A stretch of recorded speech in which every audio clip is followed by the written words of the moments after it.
Shalom, jumpa lagi dengan saya Linda di channel saya Kesaksian tentang Tuhan Yesus. Pertama-tama saya ucapkan banyak terima kasih buat saudara yang sudah like dan subscribe video-video saya. Terima kasih banyak. Kiranya video saya bisa menjadi berkat buat saudara secara pribadi maupun orang lain.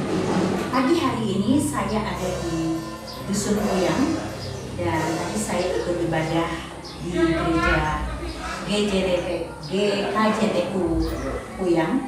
Puji Tuhan, saya enjoy banget, sukacita banget di dalam Tuhan. Puji Tuhan banget karena saya bisa hadir di sini pagi ini dan kebetulan sekarang saya sudah berhadapan dengan Pak Pendetanya. Mohon maaf, ini Pak Pendetanya namanya Pak siapa nih? Yohanes Yonatan. Pak Yohanes Yonatan. Nah, kita boleh ngobrol-ngobrol dong dengan Bapak ya. Silakan, terima kasih atas kehadirannya. Pak Juri mau linggih, monggo. Yang jadi saksi ya. Iya, jadi ini yang berhem Tosca itu Pak Juri, itu ketua RT di sini. Yang pertama kali di videoin beliau bercerita tentang Puyang. Nah, kita ngobrol-ngobrol Pak, di sini jemaatnya berapa banyak ya? Ada sekitar 50 kepala keluarga, Berapa 200 jiwa. 200 jiwa? Ya, semua, mulai anak-anak sampai dewasa. Oh, begitu. 200 berapa kan tadi? 200. 200-an ya, dari anak-anak sampai dewasa. Terus kalau untuk orang lansia berapa banyak? Lansia ada sekitar dari 200 itu sekitar 100 orang. Banyak juga, banyak sekali lansianya ya.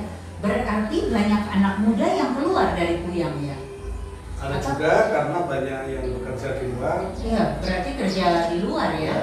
Ada yang di Jakarta, ada yang di Tangerang, ada yang di Jogja. Oh, jadi banyak yang di Magelang. Oh, berarti mencar banyak ya yang di luar, yang keluar gitu. Terus kalau di sini aktivitas mulai berjalan sudah berapa minggu nih Pak?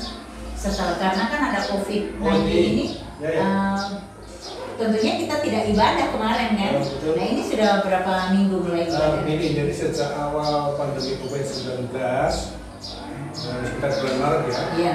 Kami ini tidak kebaktian sama sekali sekitar 1 bulan. Oh iya. Nah setelah itu kami mengadakan kebaktian itu khusus majelis di gereja. Iya. Sementara kami kebaktian di gereja, kemudian warga mengikuti di rumah masing-masing. Oh iya. Dengan cara saya membuat tulisan, Iya. materi khotbah dan puji-pujian. Nah sesekali kami buat video, tapi ya hanya 2 menit 3 menit. Itu berdasarkan kemampuan dari HP saya yang sangat sederhana. Ya. Sampai itu kemudian kami mulai ibadah secara full, tetap menjaga jarak. Itu sudah sekitar 2 bulan ini. Sesuai himbauan pemerintah yang sudah memperbolehkan untuk ibadah dan maksimal itu 50% dari warga jemaah. Tapi kami bersyukur kepada Tuhan karena di sini cukup aman. Puji Tuhan ya. Khusus di Puyang ya. Kalau Jawa Tengah sih tidak terlalu. Iya. Kalau kan jenengan domisili di? Saya ada di Senden, Kelurahan Batur, Kabupaten tetap masih di sini. Masih Semarang ya. 2 kilo dari sini. Oh. Kalau di sana ada gereja? Ada di KJTU 2. Iya. Terus jemaatnya berapa banyak di sana? Kalau di sana sekitar 35 kakak, dan jiwanya sekitar 150. Jadi kalau saya mau tanya-tanya Pak Pendeta, di lereng gunung ini kan banyak sekali dusun. Ya. Di lereng ini apakah setiap dusun itu ada anak Tuhan di sana? Tidak selalu. Tetapi memang mayoritas GKJTU ya. Iya. Ada dusun-dusun yang sama sekali belum ada orang Kristen. Oh. Tidak saya tunjukkan ya. Iya. Tapi ada. Tapi yang mayoritas seperti Buyang, Diwa, sudah pernah ke Diwa ya? Kemudian Kali Tengah, Gedong, Ngaduman, Kerangkeng juga separuh-separuh lah kalau Kerangkeng ya. Tapi tidak mayoritas seperti Gedong kan semua. Tapi cukup banyak itu kalau yang di Kerangkeng. Saya kebetulan waktu itu ketemu sama Pak Lukas. Kalau yang bisa Masih? Ya, yang bisa Masih. Ada 3 di sana. Ada gereja GKJTU sama satu lagi Metodis ya, Metodis. Jadi saya sempat ngobrol-ngobrol dengan beliau, jadi saya tahu banget juga perkembangan, pertumbuhan Kristen di sana juga cukup signifikan ya. Dan ya bersyukur banget karena ada orang-orang yang terpanggil seperti beliau itu yang diutus Tuhan untuk menjangkau jiwa, menjadi penjala manusia. Luar biasa banget. Ya walaupun saya juga sebenarnya dikasih Tuhan karunia itu ya, jadi banyak sekali orang yang bahkan dengan lewat YouTube itu, bahkan saya kasih kesaksian sih kalau lewat YouTube sudah ada 12 hari ini jadi 13 orang yang terima Yesus, orang Muslim yang menerima Yesus sebagai Tuhan dan Juru Selamatnya. Setelah melihat YouTube, banyak mungkin melihat kesaksian Pak Pendeta Saifuddin Ibrahim, Pak Muhammad Kace, terus Ibu Siti Fadila dan lain-lain. Pokoknya orang yang terus mereka lihat banyak sekali kenapa kok gelombang pertobatan itu terjadi banyak sekali gitu. Jadi mereka rata-rata menghubungi saya setelah melihat video saya. Mungkin ya itu kembali lagi, saya percaya Tuhan yang menanamkan hati untuk menghubungi saya. Dan puji Tuhan ada di beberapa daerah, bahkan di Jawa Barat, di Sumatera, bahkan ada yang dari luar negeri, dari Korea, dari Arab Saudi bahkan, yang menghubungi saya. Puji Tuhan, yang mereka akhirnya saya layani dan terima Yesus sebagai Tuhan dan Juru Selamat mereka. Dan biasanya saya minta referensi karena saya juga tidak punya komunitas pendeta karena saya bukan seorang pendeta, Pak. Jadi saya punya teman Ibu Dewi di Petra, di gereja Petra itu. Nah dia punya relasi kan, teman kuliahnya kan banyak pastinya kan. Jadi melalui Ibu Dewi itu bisa mendapatkan pendeta di daerah-daerah untuk membina mereka dan sampai membaptis gitu. Dan bersyukur puji Tuhan, saya senang sekali ada di Puyang ini. Jadi saya apa sih yang bisa saya lakukan untuk Puyang? Tentunya karunia apa yang Tuhan berikan buat saya, itulah yang akan saya pakai untuk melayani di dusun-dusun yang di lereng gunung ini. Saya membantu para hamba-hamba Tuhan, gembala-gembala gereja yang ada di lereng-lereng gunung ini, karena saya tahu kita pasti dikasih karunia begitu. Sebagai gembala tentunya dikasih karunia mengembala. Tidak semua karunia diberikan gitu. Ya saya dikasih karunia juga sama Tuhan yang saya bukan seorang gembala tentunya, tapi saya seorang pendoa gitu. Spesifiknya itu sebagai pendoa. Jadi saya senang sekali dan saya juga seorang penjala manusia. Puji Tuhan, Tuhan memakai saya, menjadikan saya alatnya, dilayakan untuk menjadi alat Tuhan. Itu aja sudah hadiah yang tak bisa dinilai harganya menurut saya, karena saya tidak bisa memberi buat Tuhan lebih, dan hanya hidup saya lah yang bisa saya berikan untuk sepenuhnya untuk Tuhan. 100% saya berikan hidup saya hanya untuk Tuhan. Usia saya juga bukan usia yang muda, sudah usia yang senja juga. Ya, sisa hidup saya 40 ya? Bukan Pak, saya 28 tahun biar jadi adiknya anak-anak saya. Ya, jadi biar sisa hidup saya biar untuk kemuliaan nama Tuhan gitu, Pak Pendeta.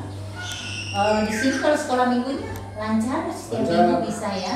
Oh puji Tuhan ya. Ya kemarin waktu ya masih pandemi ini ya, kami sempat sekolah minggu tetap ada tapi di kelompok-kelompok.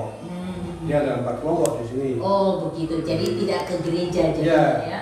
Baru ya setelah ada himbauan pemerintah untuk di wilayah-wilayah yang hijau, silakan kumpul lagi. Ya, ini mulailah. Puji Tuhan ya, gitu. Jadi bisa kumpul lagi anak-anak. Pasti mereka senang sekali karena beberapa bulan tidak bisa ibadah tentunya.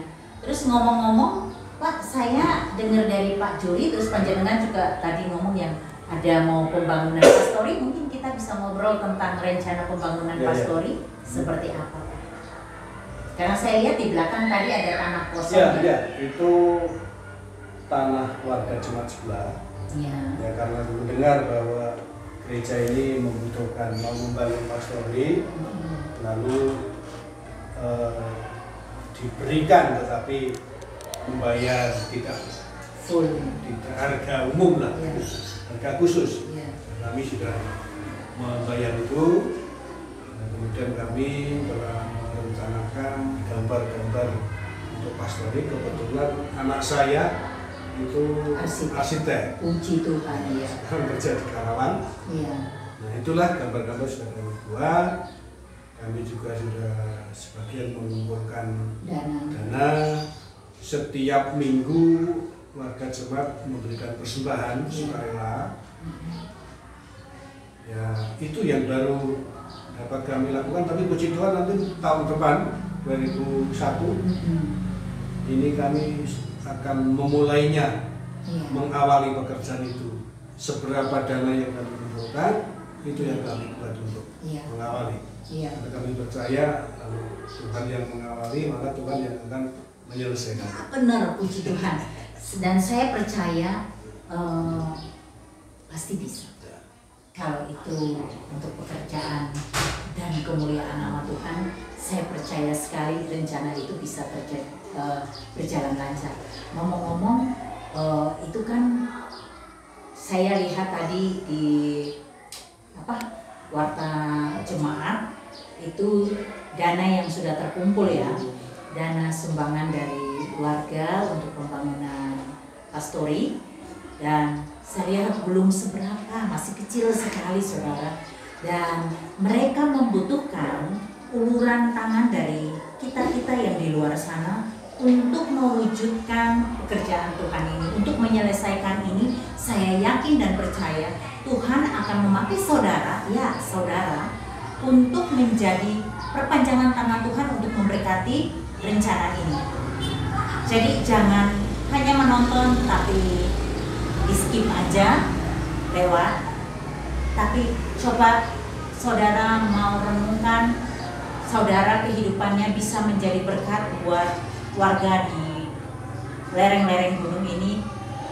Karena di lereng gunung ini banyak sekali anak Tuhan dan mereka membutuhkan bantuan kita. Untuk pembangunan pastori ini masih jauh sekali dari target yang harus dicapai untuk pembangunan pastori ini. Tadi saya sudah lihat perencanaannya, butuh bantuan dari saudara. Saudara bisa menghubungi saya untuk pembangunan pastori di Dusun Puyang. Saudara bisa menghubungi saya di WhatsApp 081 225 198 945, dan saya akan menyerahkan bantuan saudara, donasi saudara untuk gereja di Dusun Puyang, dan saya akan membuatkan video pendek yang tidak diupload di YouTube, tetapi sebagai bukti bahwa uang yang saudara berikan untuk gereja di Puyang itu sudah saya serahkan pada majelis gereja Puyang. Demikian saudara. Terima kasih banyak sudah nonton dan nge-like juga subscribe video saya. Yang belum nge-like dan belum subscribe, tolong di-like dan subscribe agar saya lebih semangat lagi dalam pelayanan saya dan pembuatan video-video kami. Terima kasih banyak. Tuhan Yesus memberkati.